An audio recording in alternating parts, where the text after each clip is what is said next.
औज़ुबिल्लाहि मिनश्शैतानिर्रजीम बिस्मिल्लाहिर्रहमानिर्रहीम वत्तबि' सबील मन अनाब इलैहि सदक़ल्लाहु मौलाना अज़ीम व सदक़ रसूलुहुन नबियुल करीम व नहनु अला ज़ालिका लमिन शाहिदीन व शाकिरीन वल्हम्दुलिल्लाहि रब्बिल आलमीन। कुछ अर्ज़ मारूफ़ से पहले मैं मुनासिब ही नहीं बल्कि ज़रूरी समझता हूँ कि बेकसों के कस बेसहारों के सहारा जनाब अहमद मुज्तबा मोहम्मद मुस्तफ़ा सल्लल्लाहु तआला अलैहि वालिहि वसल्लम की बारगाह बेकस पनाह में दरूद व सलाम का नजराना पेश किया जाए। पढ़िए अल्लाहुम्मा सल्लि अला सय्यिदना व शफीइना व नबीना व मौलाना व मौलाना व मावाना मुहम्मदिन बारिक वसल्लिम सलातन व सलामन अलैका या रसूलल्लाह सल्लल्लाहु तआला अलैहि वसल्लम। मोहतरम हज़रात, मैं मुस्तनद खतीब नहीं कि खिताबत की जलवागरी खिताबत के जौहर से आप हजरात को रोके रखूं या मजमे में इजाफे का बाइस बनूं। इतना बूढ़ा भी नहीं हुआ, चंद बाल दाढ़ी के सफ़ेद हुए हैं कि मेरी खातिर लोग ठहरे रहें और कसबे फैज़ का इरादा रखें। ये ऐसी नाजुक घड़ी है जिसमें आप सब कड़ी आजमाइश से गुजर रहे हैं।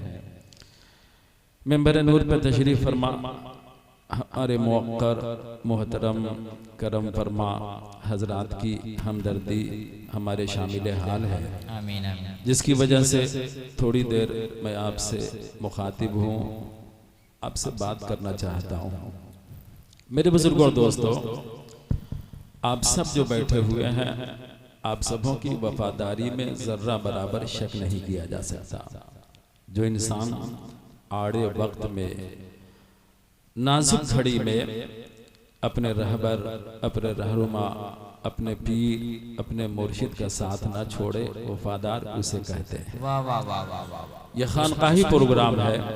खानकाही प्रोग्राम का तकाजा यह है कि इंसान अपने दिल में एक हौसला रखे, एक उमंग रखे, अपनी तुरबत में आराम फरमा जो शख्सियतें हमेशा हमेशा हमें पूरी जिंदगी दुआओं से नवाजती हैं, आमीन आमीन, उन शख्सियतों के नाम पे हमें एक रात की कुर्बानी देनी है।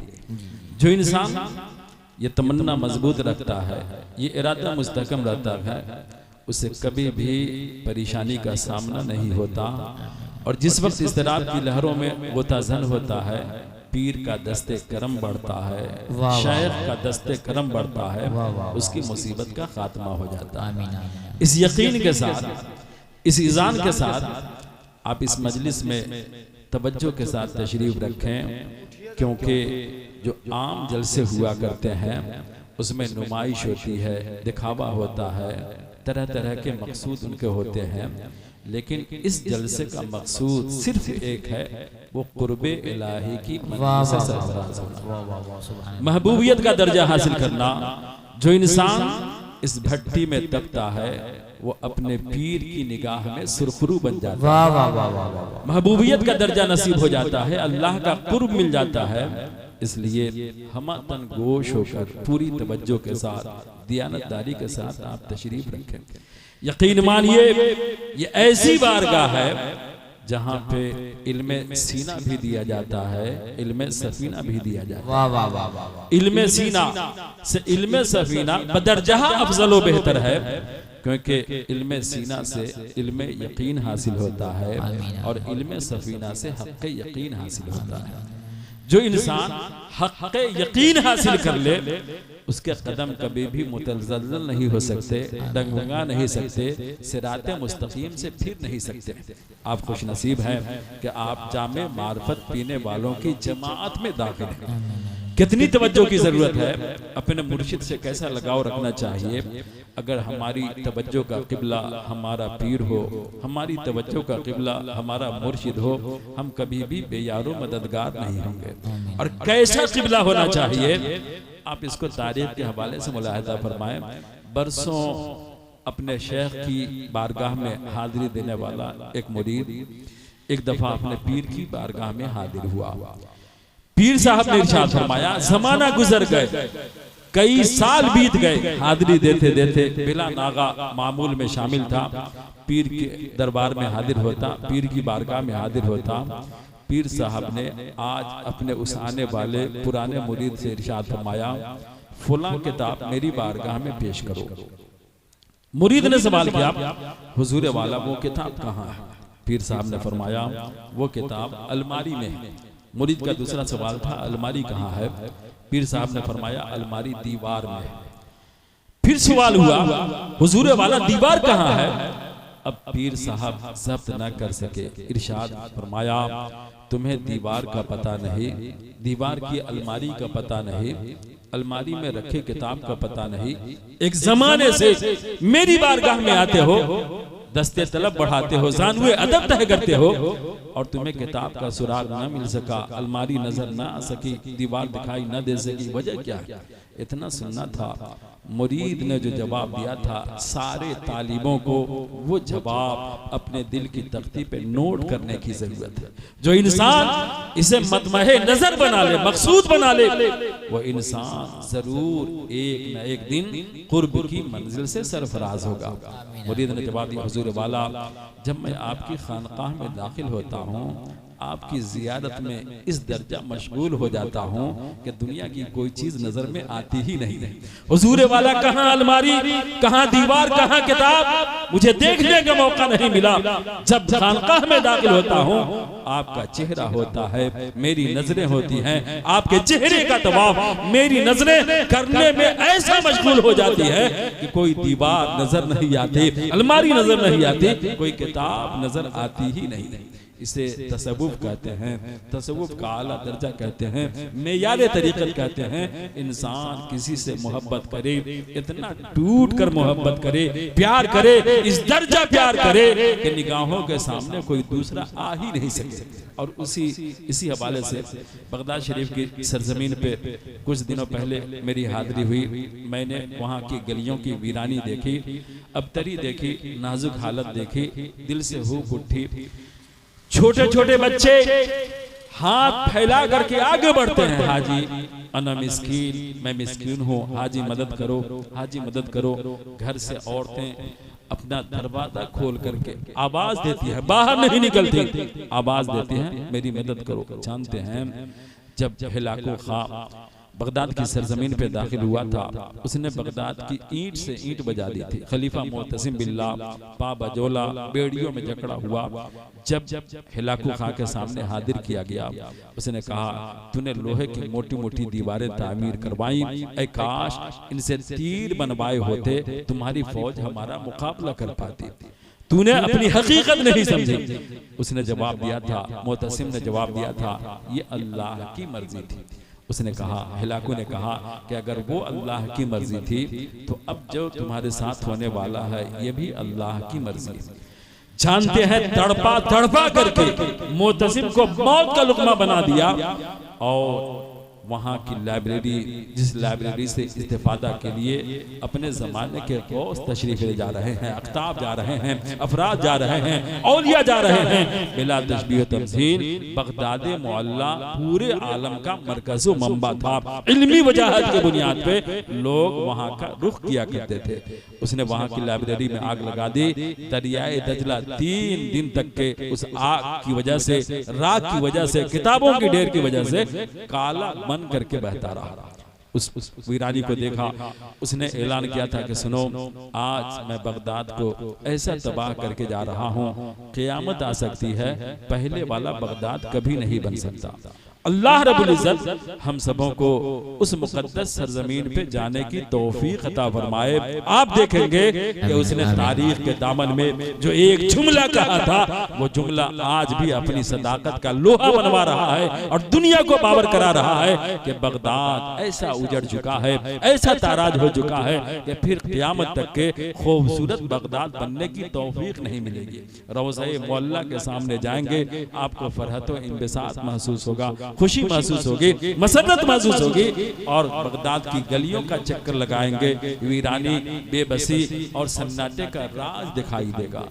ऐसी ही एक गली से एक अल्लाह की वलिया गुजर रही थी। मैं आप हजरात को कुछ कहना चाहता हूँ इस तनाजुर में कि शेख से मोहब्बत कैसी होनी चाहिए, पीर से ताल्लुक कैसा होना चाहिए, तवज्जो का मरकज, तवज्जो का मंबा, तवज्जो का किबला अगर किसी इंसान के सामने होना चाहिए तो सिर्फ पीर की जात होनी चाहिए।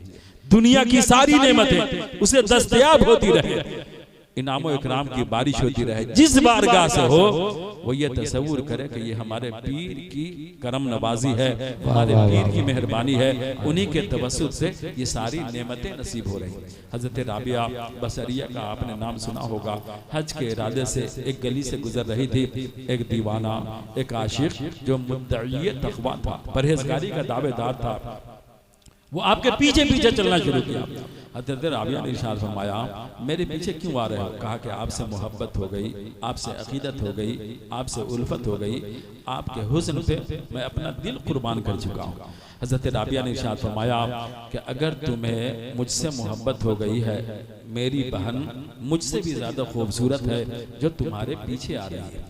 इतना सुनना था, वो नालायक पलट करके पीछे देखना शुरू कर दिया। हजरत राबिया करीब गई, एक जोरदार धमाचा लगा करके इरशाद फरमाया, मोहब्बत का दावा मुझसे था, नजर गैर की तरफ उठ रही है। अगर तुम्हारा दावा सच्चा होता, दुनिया के हजार हंगामे होते, हजार हुस्न होते, हजार खूबसूरती होती, तुम्हारी नजर बहकती नहीं। तुम्हारी नजर अगर रहती तो मेरी जात पर रहती, मेरे वजूद पर रहती। मेरे वजूद से हट करके तुम्हारी नजर दूसरी तरफ गई है, इसलिए तुम्हारी मोहब्बत सच्ची नहीं है।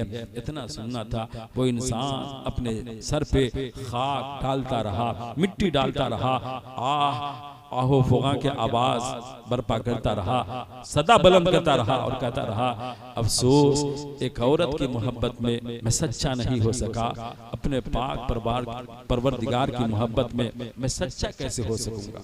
जो इश्क़ मजाजी में सच्चाई का सबूत फराहम नहीं कर सका, वो इश्क़ हकीकी में कभी सच्चा नहीं हो सकता, क्योंकि ये इश्क़ मजाजी वो जीना है जिस जीने से आदमी तय करके, जिस जीने को तय करके इश्क़ हकीकी के आलम तक पहुंचता है।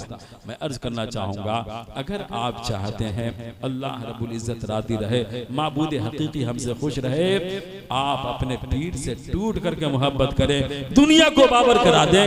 एक रात क्या है, अगर इस तरह की कई रातें आवाज दे, मेरे पीरो मुर्शिद तुम्हें कुर्बान करनी है, हम कुर्बान कर देंगे, रात आंखों में काट देंगे।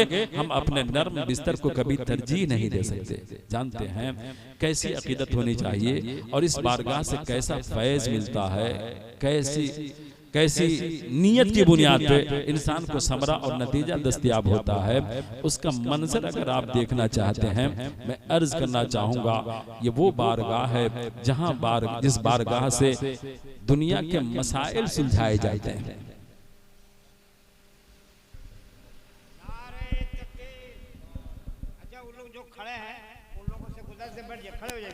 खड़े हो जाइए, खड़े होकर 2 कदम आगे आइए, आगे आइए, आगे आइए, आगे आइए, थोड़ा सा आगे आइए, थोड़ा सा आगे आइए, बैठ जाइए। ठंडा में आगे बढ़ाना भी ठीक नहीं लगता है, जगह गर्म थी, बैठ जाइए आप, बैठ जाइए। सरपस्त इजलास मुंबई अखलास पीर तरीकत रहबरे राह शरीयत हज़रत अल्लाह मौलाना शाह मोहम्मद शमशाद आलम साहब तेगी साहब किबला दामद बरकातुहू कुत्ती अवधानिया आपकी निगाहों के दायरे में है। हजरत की भी थोड़ी सी गुफ्तगू होगी, लेकिन इस वक्त हजरत अल्लाह मौला मुफ्ती शमीम साहब किबला की गुफ्तगू के बाद, ठीक है, आप तशरीफ रखिए।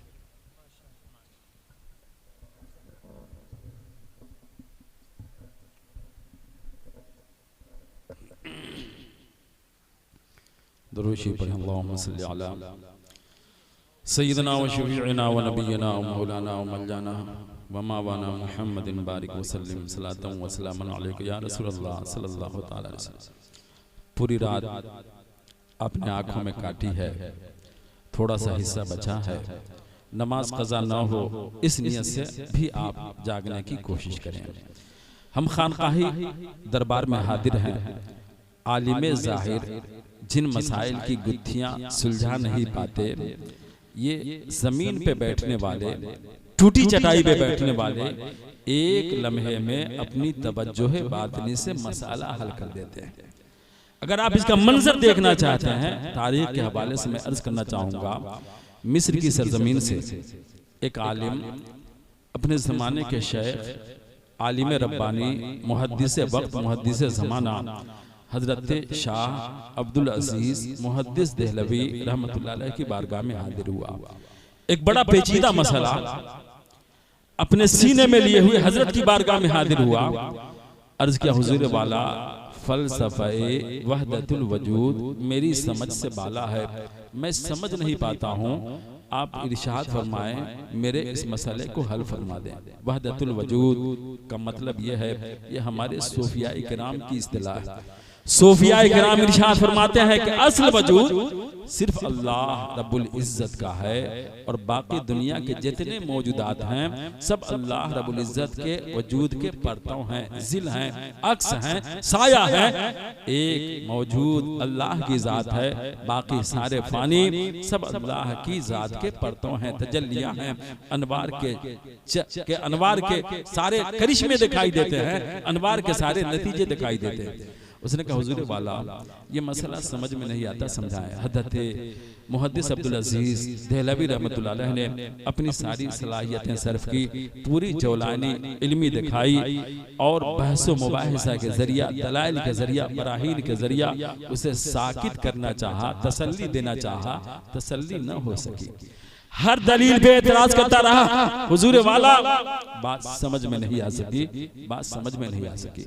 हजरत मुहद्दिस अब्दुल अजीज देहलवी रहमतुल्लाह अलैह आजिज हो गए। इरशाद फरमाया कि सुनो, अगर तुम्हें अपने मसाले का हल चाहिए, मेरी बारगाह से तुम्हारा मसला हल नहीं हो सकता, जाओ मारहरा शरीफ की सरजमीन पे शम्से मारहरा तशरीफ फरमा है। और याद रखें शम्से मारहरा ने किसी दरसगाह में ज़ानुए अदब तह नहीं किया था, किसी इल्मी मकतब में आपने दाखिला नहीं लिया था, आप निगाहों से पीने वाले थे, इल्मे सफीना वाले थे, ज़ाहिरी तौर पे पढ़े लिखों की जमात में शुमार नहीं होते। फरमाया सुनो, अगर तुम्हें अपने मसाले का हल चाहिए, मैं हल नहीं कर सकता, शम्से मारहरा की बारगाह में जाओगे तुम्हारा मसला हल हो जाएगा। वो इंसान इतना परेशान था, मारहरा शरीफ की सरजमीन पे शम्से मारहरा की बारगाह में हाजिर हुआ। आप उस वक्त मस्जिद से निकल रहे थे, मस्जिद से निकल रहे थे। अरीजा पेश किया, हुजूर वाला मैं मिस्र का एक आलिम हूँ, दिल्ली आया अपना मसला हल कराने, वहाँ मसला हल न हो सका, वहाँ से आपकी बारगाह में भेजा गया हूँ। वहदतुल वजूद का मसला और फलसफा मैं जानना चाहता हूँ। हजरत ने जबान से कोई जवाब नहीं दिया, क्योंकि औलिया इकराम जबान से कम बोलते हैं, किरदार से ज्यादा दावत देते हैं। किरदार की खुशबू से इंसान का किरदार मुअत्तर होता है, अखलाक बेहतर होते हैं, हुस्न अखलाक का इंसान पैकर बन जाता है। आपने एक छप्पड़ से एक तिनका लिया, उसको टुकड़ा टुकड़ा तोड़ना शुरू कर दिया, कई टुकड़े हुए, टुकड़े जमीन पे फेंक करके इरशाद फरमाया बात समझ में आई। उसने कहा हुजूर वाला बात समझ में आ गई, जबान से कहने की नौबत नहीं आई। एक तिनका टुकड़े टुकड़े करके जमीन पे डाला, इरशाद फरमाया बात समझ में आ गई। उसने कहा हाँ हुजूर वाला बात समझ में आ गई। कहा कि ठीक है। वहां से ये वापस हुआ, हजरत मुहद्दिस अब्दुल अजीज देहलवी की बारगाह में हाजिर हुआ। कहा तुम्हें जवाब मिला उनकी बारगाह से? कहा हाँ, उन्होंने अपने अमल से जवाब दे दिया है। एक दिन का लिया, उसे टुकड़ा टुकड़ा करके जमीन पे डाला, इरशाद फरमाया जवाब समझ में आया? मैंने अर्ज किया हाँ हुजूर वाला जवाब समझ में आ गया है। हजरत मुहद्दिस रहमतुल्लाह अलैह ने इरशाद फरमाया कि ऐसी बारगाह जिस बारगाह में तुम्हारा बरसों का उलझा हुआ मसला एक आन में हल हो गया, वहां तो तुम्हें एक अरसा रहना चाहिए था, एक जमाना रहना चाहिए था, फैज हासिल करना चाहिए था, इल्म हासिल करना चाहिए था। उसने जो जवाब दिया था, हम अदब याफ्तों को अपने सीने में महफूज करना चाहिए। जवाब दिया था कि जिनकी बारगाह से इल्म देने में देर नहीं लगती, उस बारगाह से इल्म लेने में भी देर नहीं लगती है। जहां अदब किया, ताजीम गई, गुस्ताखी का शायबा हुआ, इंसान कोरा बन जाता है, सारा इल्म सल्ब हो जाता है, कुछ भी बाकी नहीं रहता। मैंने सोचा कबल इसके कि आपकी शान में किसी तरह की बेअदबी और गुस्ताखी हो जाए, यहाँ से चल जाना मुनासिब है, इसलिए मैं वापस लौट गया। बड़ी नाजुक बारगाह है, वलियों की बारगाह है, जहाँ पे आप हाजिर हो रहे हैं। अदब के साथ, एहतराम के साथ हमेशा हाजिरी देते रहें। बेअदबी और गुस्ताखी का जर्रा बराबर शायबा पूरी जिंदगी की कमाई बर्बाद कर सकता है, पूरी जिंदगी की कमाई लुट सकता है। इसलिए आप बड़े खुश नसीब हैं कि ऐसी बारगाहों से ताल्लुक रखते हैं जिन बारगाहों का फैज कभी भी खत्म नहीं होता। दुनियादारों की तिजोरी खाली हो जाती है, अल्लाह के नेक बंदों का चश्मे करम कभी भी खाली नहीं होता। कल भी बह रहा था, आज भी बह रहा है और सुबह क़यामत तक जारी रहेगा। इसका एक मंजर देखना चाहते हैं, कैसे औलिया किराम उलझे हुए मसाइल को हल करते हैं। एक मौलवी जो दूसरी जमात से ताल्लुक रखने वाला था, उसका अकीदा हम जैसों के अकीदे के मुमासिल और मुशाबे नहीं था, हम जैसों के अकीदे की तरह नहीं था। वो एक पीरे कामिल की बारगाह में हाजिर हुआ। पीरे कामिल मस्जिद में तशरीफ फरमा थे।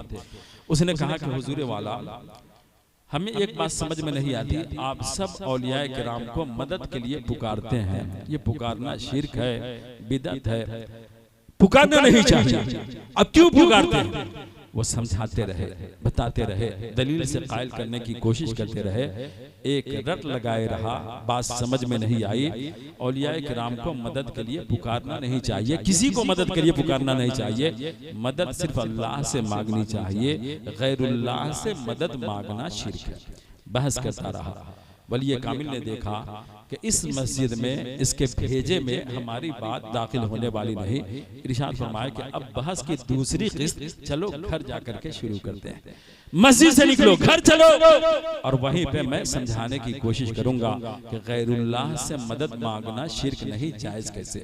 चले, ढलवान था, नशेबी जमीन आ रही थी, और उस नशेबी जमीन के करीब में एक गड्ढा था। आज तक के कोई मुसाफिर, कोई राहगीर, कोई रास्ता चलने वाला उस गड्ढे में नहीं गिरा था। कदे आदम से थोड़ा सा कम वाला गड्ढा था। चलते रहे, इस इंसान का, इस मौलवी का पांव फिसला, उस गड्ढे में ऐसा गिरा, सर नीचे, टांग ऊपर, टांग हिलाता रहा, पुकारता रहा, हुजूर वाला मदद कीजिए, बचाइए, वरना जीते जी मैं मौत का लुकमा बन जाऊंगा, बड़ा परेशान हूँ, बड़ी मुसीबत में हूँ, मदद फरमाइए। पीरे कामिल ने जवाब दिया, गैरुल्लाह से मदद मांगना शिर्क है। अभी तुम दावा कर रहे थे, फिर मुझसे मदद क्यों मांगते हो? कहा हुजूर वाला बात समझ में आ गई, कोई नाजायज नहीं, कोई शिर्क नहीं, मैं मान गया, गैरुल्लाह से मदद मांगना जायज है। हुजूर वाला मुझे बचा लीजिए, मैं आज के बाद से कभी भी इस बात का कौल नहीं करूंगा कि गैरुल्लाह से मदद मांगना शिर्क है। बात समझ में आ गई है, अल्लाह से भी मदद मांगी जाएगी और अल्लाह के अलावा से भी मदद मांगी जाएगी।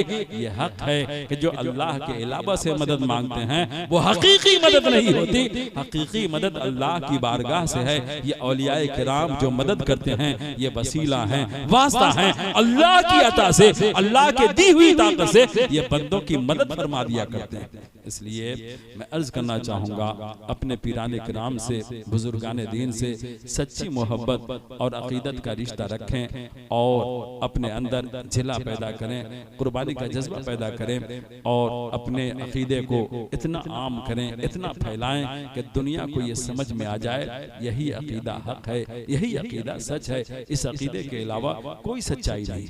यहाँ पे हुफ़ाज़ किराम पैदा हुए, इल्म की खेती होती है, लोगों को पिलाया भी जाता है और लोगों को सिखाया भी जाता है। जो इल्म इंसान को हक के करीब न कर सके वो इल्म गुमराही के सिवा कुछ नहीं, और जो इल्म इंसान को हक के करीब कर दे उसी इल्म की पजीराई है, वही असल में इल्म कहलाने का हकदार है। जिस इल्म की रोशनी में इंसान कुर्ब की मंजिलें तय न कर सके, अल्लाह की नजदीकी के रास्ते का मुसाफिर न बन सके, वो इल्म बातिल है, वो इल्म फासिद है, वो इल्म गलत है। सच्चा इल्म जो मिलता है वो खानकाहों से मिला करता है। जिस खानकाह के दामन में इदारे हैं, जिस खानकाह के दामन में, जिस खानकाह के शामियाने में इल्मी सरचश्मा जारी है, वहाँ के इल्म से इंसान को जितना फैज मिलता है, खालिस ज़ाहिरी इल्म वालों के यहाँ ये फैज कभी भी दस्तयाब नहीं हो सकता। आप इसका एक मंजर देखें, हजरत सादुद्दीन तफ्ताज़ानी, और जो इल्म खालिस होता है वो दुनिया वालों को पैगाम देता है, तख्ते सिकंदरी पे वो थूकते नहीं, बिस्तर लगा हुआ है जिनका तेरी गली में, बिस्तर लगा हुआ है, जिनका तेरी गली में आकाए करीम सल्लल्लाहु अलैहि वसल्लम के दरबार में जो अपना बिस्तर लगा देते हैं, आका सल्लल्लाहु अलैहि वसल्लम को अपना मर्जा, अपना मरकज और मकसूद असली समझ लेते हैं, वो कभी भी तख्ते सिकंदरी को खातिर में नहीं लाते। दुनिया उनके कदमों में आकर के पैगाम देती है, मुझे कबूल कर लीजिए, मुझे कबूल कर लीजिए। दुनिया को ठोकरों में डाल करके इरशाद फरमाते हैं कि हमें आका की बारगाह की गुलामी पसंद है, दुनिया की सरवरी और सरदारी पसंद नहीं। मेरे बुजुर्गों दोस्तों, हजरत अल्लामा सादुद्दीन तफ्ताज़ानी रहमतुल्लाह अलैह का नाम बड़ा मशहूर है। मंतिक की एक मशहूर किताब तहजीब दरस निज़ामी में दाखिल है। उनकी एक बात अर्ज करके मैं अपनी गुफ्तगू तमाम करना चाहूँगा और पैगाम देना चाहूँगा कि बड़ी बारगाहों से अल्लाह के हबीब सल्लल्लाहु अलैहि वसल्लम की बारगाह से जो करम दस्तयाब होता है, उस करम के शामियाने में जो इल्म होता है, वो इल्म दुनियादारों के सामने कासाई गदाई लेकर के इंसान को जाने पे मजबूर नहीं करता, दस्ते सवाल दराज करने पे मजबूर नहीं करता। आज ढेर सारे आलिम आपको नजर आ जाएंगे, दावे इल्म है, लेकिन जैसे ही दुनिया की बादशाही का मामला आया, उनका सर झुकना शुरू हो जाता है, वो निगाहों से सजदा करना शुरू कर देते हैं, क्योंकि वो देखते हैं कि अगर निगाहों से सजदा ना हुआ, ये दौलत हमारे हाथ से खिसक जाएगी, ये माल हमें हासिल नहीं हो पाएगा। यकीन मानिए, जो गुदड़ी पहनने वाले हैं, फक्र फाका की जिंदगी गुजारने वाले हैं, जिन्होंने फकीरी का रास्ता इख्तियार किया है, वो कहते हैं कि बादशाहों को हमारी गली का चक्कर लगाना चाहिए, हम फकीर बादशाहों के दरबार में झांक भी नहीं सकते। अल्लामा सादुद्दीन तफ्ताज़ानी रहमतुल्लाह अलैह, जिन्हें आकाए करीम सल्लल्लाहु अलैहि वसल्लम ने अपने दरबार का टुकड़ा अता फरमाया। तालिबे इल्मी के जमाने में आप बड़े खुंद ज़हन थे, आप ज़रबुल मसल बन गए थे। किसी को अगर बेवकूफ़ी में, हमाकत में, जहालत में तजवीज़ देनी होती थी, तो वो कहता था बिल्कुल तुम सादुद्दीन तफ्ताज़ानी बन गए हो, सादुद्दीन तफ्ताज़ानी बन गए। सादुद्दीन तफ्ताज़ानी बड़ी मेहनत करते, लगन से पढ़ाई करते, लेकिन किताब समझ में आने को तैयार न हो सकी। इसी हैरानी और परेशानी के आलम में एक रात सारी दुनिया सो रही थे, सारे तालिबे इल्म सो रहे थे, और ये जग करके अपनी किताबें खोल करके डर रहे थे। एक शख्स हाजिर हुआ, उसने कहा कि चलो बाग में टहलने चलते हैं। आपने इरशाद फरमाया कि सुनो, मैं रात भर मेहनत करता हूँ तब तो किताब याद नहीं होती, टहलने गया तो मेरा अंजाम क्या होगा, मैं टहलने नहीं जा सकता। वो आदमी चला गया, थोड़ी देर के बाद फिर आया, कहा सादुद्दीन किताब बंद करो, चलो बाग की तफरीह करके आते हैं। इरशाद फरमाया कि मैंने जवाब दिया, मैं बाग की तफरीह के लिए नहीं जा सकता, पढ़ता हूँ, बात समझ में नहीं आती, नहीं पढ़ूंगा, मेरा अंजाम बहुत बुरा हो जाएगा। वो आदमी चला गया। तीसरी बार हाजिर हुआ, उसने कहा सादुद्दीन चलो बाग में तफरीह के लिए चलते हैं। आपने इरशाद फरमाया कि बार बार एक ही रट लगाए हुए हो, जवाब देता हूं मैं नहीं जा सकता, मेहनत मेरे लिए जरूरी है। उसने कहा कि चलो, इसलिए कि नबी करीम सल्लल्लाहु अलैहि वसल्लम तुम्हें याद फरमा रहे हैं। इतना सुनना था, हजरत सादुद्दीन के जिस्म में बिजली दौड़ गई, नंगे पांव दौड़ लगा दी, बाग में पहुंचे। आकाए करीम सल्लल्लाहु अलैहि वसल्लम तशरीफ फरमा थे। प्यारे आका ने इरशाद फरमाया सादुद्दीन, कई बार मैंने खबर भेजी, आ क्यों नहीं रहे थे? सादुद्दीन की आंखों में आंसू आ गए। अर्ज किया हुजूर वाला, मुझे पता नहीं था, बुलाने वाली आपकी जात है, अगर मुझे मालूम हो जाता आप तो बुला रहे हैं, मैं पहली आवाज पे लब्बैक कहता हुआ आपके कदमों में हाजिर हो जाता। अरीजा पेश किया, आका मैं याद करता हूँ, मेहनत करता हूँ, किताब समझ में नहीं आती।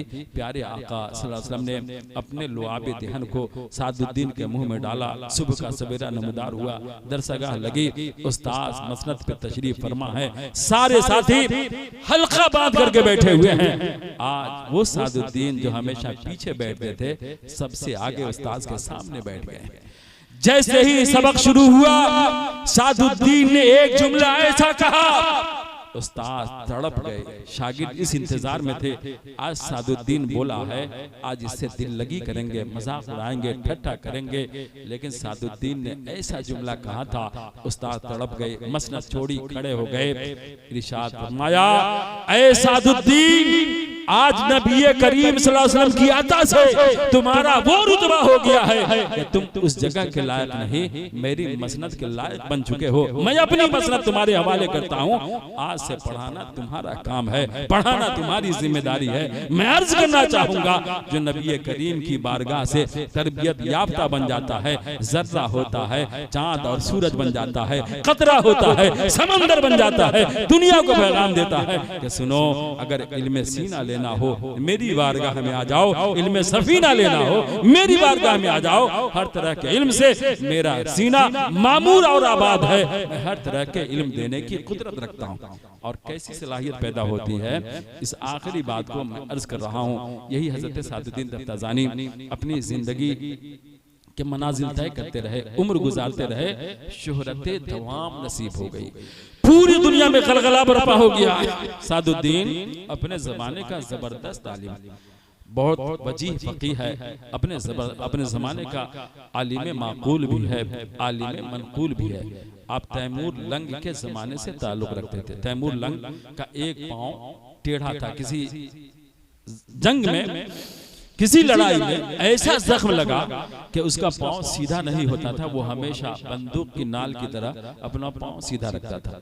एक दफा उसके मन में क्या आया, अपने इलाके के सारे आलिमों को अपने दरबार में बुलावा गया। एक एक करके सारे आलिम तैमूर लंग के दरबार में हाजिर हो गए। तैमूर तख्त पे बैठा हुआ अपने पांव को सारे आलिमों के मुंह की तरफ सीधा करके वो ये मंजर पेश कर रहा था। ऐसा बैठा हुआ था। हजरत सादुद्दीन तफ्ताज़ानी की बारगाह में बुलाने वाला गया, अर्ज किया, हुजूर वाला, बादशाह सलामत आपको याद फरमा रहे हैं, सारे आलिम हाजिर हो चुके हैं, आपकी कमी है, आपको भी चलना है। आपने इरशाद फरमाया, मैं नहीं जा सकता, मुझे बादशाह के दरबार से कोई मतलब नहीं। दूसरी बार पैगाम आया, लाजमी तौर पे आपको चलना है, बादशाह का हुक्म है, अगर आराम से ना आ सकें जबरी उन्हें पकड़कर मेरी बारगाह में हाजिर करो। ऐसा हुक्म था। हजरत सादुद्दीन जब हाजिर हुए, देखा कर्रो फर के साथ, गुरूर के साथ, तकब्बुर के साथ तैमूर लंग अपने तख्त पे बैठा हुआ, अपने पांव को आलिमों के चेहरे की तरफ किए हुआ। हजरत सादुद्दीन को उन्हीं की सब में बैठना था, लेकिन ये आपकी गैरत गवारा न कर सकी कि ऐसी तजलील झीलें, ऐसी रुसवाई का सामना करें। आप बैठे जरूर, लेकिन आपने दोनों टांग फैला करके बादशाह के चेहरे की तरफ कर दिया, दोनों टांग फैला करके बादशाह के रुख की तरफ कर दिया। बादशाह बड़ा फरोख्ता हुआ, नाराज हुआ। उसने कहा, सादुद्दीन ये गुस्ताखी, ये बेअदबी, तूने मेरी तरफ दोनों पांव कर दिए, आखिर वजह क्या है, सबब क्या है? आपने जवाब दिया, तुम्हारा पांव भी तो मेरे चेहरे की तरफ है, इसलिए मैंने भी अपना पांव तुम्हारे चेहरे की तरफ कर दिया। उसने कहा, मोरा लंगस्त, मैं मजबूर हूँ, मेरा पांव लंगड़ा है, जिसकी वजह से मैं सीधा नहीं कर किए हुआ हूँ, मैं रुख मोड़ नहीं सकता, टेढ़ा नहीं कर सकता। आपने उसी के लहजे में जवाब दिया था, तोरा लंगस्त मोरा लंगस्त, अगर तू मजबूर है मैं भी मजबूर हूँ। मेरी गैरत ईमानी गवारा नहीं करती कि तुम्हारा पांव मेरे चेहरे की तरफ हो और मैं आराम से बैठा हूँ, इसलिए गैरत ईमानी का तकादा था, जिस पे मैंने अमल करके तुम्हारी तजलील का सामान कर दिया है। और उन्होंने अपने किरदार की खुशबू से पूरे आलम को पैगाम दिया है। तरीकत इसको कहते हैं, मार्फत इसको कहते हैं, हकीकत इसको कहते हैं, जो दुनिया के सिक्कों में तौला नहीं जा सकता। ऐसा इंसान तौला नहीं जा सकता, दुनिया को पैगाम देता है। हम माल छोड़ सकते हैं, दौलत छोड़ सकते हैं, अपनी जान भी छोड़ सकते हैं, लेकिन बुजुर्गों की बारगाहों से जो सीने में दौलत मुंतकिल हुई है, उस दौलत को कभी मजरू नहीं होने दे सकते, रुसवा नहीं होने दे सकते। जान दे करके भी उसकी हम हिफाजत करने पर तैयार है। मैं अर्ज करना चाहूंगा, ऐसी अजीम बारगाहों से, ऐसे बड़े दरबारों से हमारा ताल्लुक है, हमारा रिश्ता है। जरूरत इस बात की है कि मरते दम तक के हम इस रिश्ते को सलामत रखें। दुनिया छोड़ दे, अपने पीर का दामन कभी छोड़ने नहीं पाए, कभी छूटने नहीं पाए। इस अकीदे के साथ, इस फिक्र के साथ हम सब जिंदगी गुजारें। अल्लाह रब्बुल इज्जत हम सबों को तौफीक खैर अता फरमाए और आज की महफिल से हम सबों को ज्यादा से ज्यादा फैज़ नसीब फरमाए। आमीन। व आखिरु दावाना अनिल हम्दुलिल्लाहि रब्बिल आलमीन।